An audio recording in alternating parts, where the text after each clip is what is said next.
ಅವರು ಮನಸ್ಸಿನಲ್ಲಿ ಇರೋದನ್ನ ಹೇಳೋವಾಗ ಆ ಇನ್ವೆಟೆಡ್ ಕಾಮಗಳನ್ನ ಬಳಸಿ ಹೇಳ್ತಾರೆ.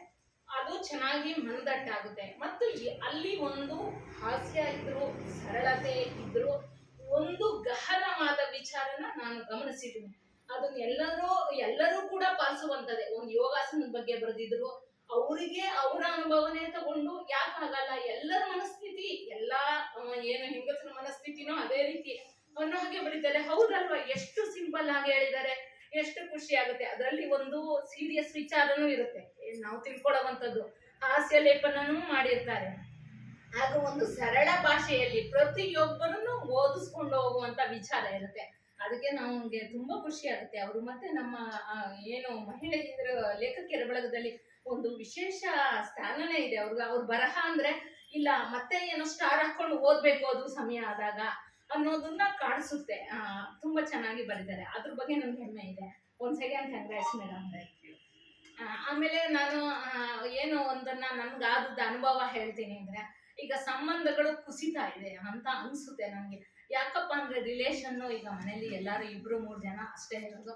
ಮತ್ತೆ ರಿಲೇಷನ್ಗಳು ಫಂಕ್ಷನ್ಗಳಿಗೆ ಹೋಗೋದಕ್ಕೆ ಮನಸ್ಸು ಬರಲ್ಲ ಅಷ್ಟು ಅನ್ಸುತ್ತೆ ನನಗೆ. ಯಾಕೆ ಅಂದ್ರೆ ಈಗ ಫಂಕ್ಷನ್ಗಳಿಗೆ ಫೋನ್ ಮಾಡಿ ಕರೀತಾರೆ.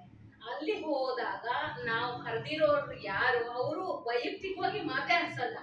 ಅವರು ಬಿಸಿ ಏನಾದ್ರೂ ಇರ್ಲಿ, ಆದ್ರೆ ಈಗ ಬಂದ್ರ ಅನ್ನೋದು ಒಂದು ಮಾತಿದೆಯಲ್ಲ, ಅದು ತುಂಬಾ ಮುಖ್ಯ ಆಗುತ್ತೆ. ಅದು ನಾನು ಇತ್ತೀಚೆಗೆ ನನ್ನ ಅನುಭವಕ್ಕೆ ತುಂಬಾ ಬಂತು. ನಮ್ ರಿಲೇಷನ್ ಅಲ್ಲಿ ತುಂಬಾ ಆತ್ಮೀಯವಾಗಿ ಕರೀತಾರೆ. ಹೋದ್ರೆ ಅಲ್ಲಿ ಫೇಸ್ ಟು ಫೇಸ್ ಆದ್ರೂ ಮಾತಾಡಿಸ್ತಾ ಇರೋದು, ಅದು ಒಂದು ಏನೋ ಬರೀ ಕೊಂಡುಕೊಳ್ಳುವ ವ್ಯವಹಾರ ಆಗ್ಬಿಡುತ್ತೆ. ಸೌಜನ್ಯಕ್ಕೆ ಬೆಲೆನೇ ಇಲ್ಲ. ಅದಕ್ಕಿಂತ ನಮ್ಮ ಸಾಹಿತ್ಯ ಕಾರ್ಯಕ್ರಮನೇ ಉತ್ತಮ ಅಂತ ನನಗಾದ್ರೂ ತುಂಬಾ ಅನಿಸ್ತು. ಅಲ್ಲಿ ಎಲ್ಲರೂ ಕೂಡ ಮಾತಾಡಿಸ್ತಾರೆ. ಯಾಕೆ ಯಾವುದು ವ್ಯವಹಾರ ಇಲ್ಲ, ಎಲ್ಲರೂ ಉತ್ತಮ ವ್ಯಕ್ತಿತ್ವವನ್ನೇ ಉಳ್ಳವರಾಗಿರ್ತಾರೆ. ಎಲ್ಲರೂ ಬರೀತಾರೆ, ಸಮಾನ ಮನಸ್ಕರು. ಮತ್ತೆ ಅದನ್ನ ಇನ್ನೂ ಇಂಬು ಕೊಡುವಂತ ಇವತ್ತು ಬಂದಾಗ ಸುಮಾ ಮೇಡಮ್ ಬನ್ನಿ ಸ್ವಾಗತ ಅಂತ ಕೈಕೊಟ್ಟಿ ಕರೆದ್ರು. ಅದು ನನಗೆ ತುಂಬಾ ಸಂತೋಷ ಆಯ್ತು. ಅಷ್ಟೇ ಬೇಕಾಗಿರೋದು ಮನುಷ್ಯನಿಗೆ. ಯಾರು ಯಾರ ಮನೆಗೂ ಏನಕ್ಕೂ ಬರಲ್ಲ. ಅದು ಆ ಸಂಬಂಧಗಳು ಹಾಳಾಗೋದಿಕ್ಕೆ ಮೋಸ್ಟ್ಲಿ ಇದಾದ್ರೂ ಬಲವಾದ ಕಾರಣ ಅಂತ ಅನ್ಸುತ್ತೆ. ಎಷ್ಟೇ ಹತ್ರ ರಿಲೇಷನ್ ಆದ್ರೂ ಯಾರು ಯಾರ ಮನೆಗೂ ಹೋಗಲ್ಲ, ಏನ್ ಫಂಕ್ಷನ್ ಇಡ್ದೇನೇನೋ ಹೋಗಲ್ಲ.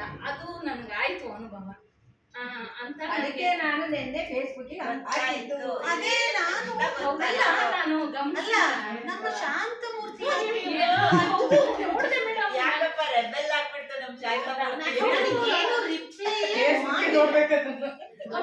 ನೋಡ್ದೆ ಏನಕ್ಕೆ ಇಷ್ಟು ಇರಬೇಕು, ಎಲ್ಲಾರು ಉಳಿಸ್ಕೋಬೇಕು, ಮಕ್ಳಿಗೆ ರಿಲೇಷನ್ಸ್ ಹೇಳ್ಬೇಕು, ಗೊತ್ತಾಗ್ಬೇಕು ಅಂತಾರೆ. ಆದ್ರೂ ಯಾಕೆ ಹೀಗ್ ಮಾಡ್ತಾರೆ? ಕರೆಯೋದಾದ್ರೂ ಯಾಕೆ, ಮಾತಾಡಿಸ್ತೇ ಇರೋದಾದ್ರೂ ಯಾಕೆ? ಅಥವಾ ಬರೀ ಏನು ಗಿಫ್ಟಿಗೆ ಯಾರು ಹೋಗಿರಲ್ಲ ಅಲ್ವಾ? ಒಂದು ಉತ್ತಮ ಬಾಂಧವ್ಯ, ಒಂದು ಮದುವೆ ಅಂದ್ರೆ ಎಲ್ಲಾರು ಕೂಡ ಸೇರೋದೇ ಹೆಚ್ಚು ಅಲ್ವಾ? ಎಲ್ಲಾರು ಸೇರಿ ಮಾತಾಡೋದೇ ಹೆಚ್ಚು. ನಾವು ಒಂದ್ ರೌಂಡ್ ಹಿಂಗೆಲ್ಲಾನು ಮಾತಾಡ್ಸ್ಕೊಂಡ್ ಬರುವಷ್ಟಲ್ಲೇ ಊಟ ಟೈಮ್ ಆಗಿರುತ್ತೆ. ಊಟ ಮಾಡ್ಕೊಂಡು ಎಲ್ಲಾರು ಪ್ರೀತಿಯಿಂದ ಕಲಿಯೋದಕ್ಕಿಂತಲೇ ನಮ್ಮ ಚೆನ್ನಾಗಿ ಮಾಡ್ತಾ ಇದೀವಿ ನೋಡ್ಬೇಕು. ಆಮೇಲೆ ಇನ್ನೂ ಒಂದು ಮನೆಗಳಿಗೆ ಪ್ರತಿನಿತ್ಯ ನೆಂಟರು ಬರೋದ, ಸಂತೆಗೆ ಬಂದವ್ರು ಬರೋರು, ನಿತ್ಯವೂ ಜನ ಶೇರ್ ಮಾಡ್ಕೊಳ್ಳೇಬೇಕು. ನಾವು ಏನಾದ್ರು ಮನಸ್ಸಿಗೆ ನೋವಾದಾಗ ಮಾತಾಡಿರೋದೇ. ಯಾರು ಅನ್ನಕ್ಕೆ ಕಾಣದೇ ಇರೋರಿಲ್ಲ, ಅಲ್ವಾ? ನಾವು ಹೋಗೋದು ಯಾಕೆ? ಅಟ್ಲೀಸ್ಟ್ ಒಂದು ಸ್ಮೈಲ್ ಯಾಕಾದ್ರೂ ಕರೀತಾರೋ ಫಂಕ್ಷನ್ಗೆ ಆರಾಮಾಗಿ ಏನಾದ್ರೂ ಒಂದ್ ಎಕ್ಸ್ಟ್ರಾ ಮಾಡ್ಬೋದಲ್ಲ ಅನ್ನೋದಿರುತ್ತೆ. ಆಮೇಲೆ ಈ ರಿಲೇಶನ್ಶಿಪ್ ಉಳಿಸ್ಕೋಬೇಕು ಅನ್ನೋ ಒತ್ತಡದಿಂದ, ಅಥವಾ ಇನ್ನೊಂದು ಅವರ ಮನೆಗಳಿಗೆ ನಾವು ಹೋಗ್ಬೇಕು ಅನ್ನೋ ಒತ್ತಡದಿಂದ ನಾವು ಹೋಗಿರ್ತೀವಿ. ಅಲ್ಲಿ ಹೋದಾಗ ಅವರು ಮಾತಾಡಿಸಿದಾಗ ನಮ್ಗೆ ಒಂದು ಹರ್ಷ ಉಂಟಾಗುತ್ತೆ. ನಾವ್ ಎಷ್ಟೊತ್ತಾದ್ರೂ ಇದು ಬರ್ಬೋದು ಸೆಕೆಂಡರಿ.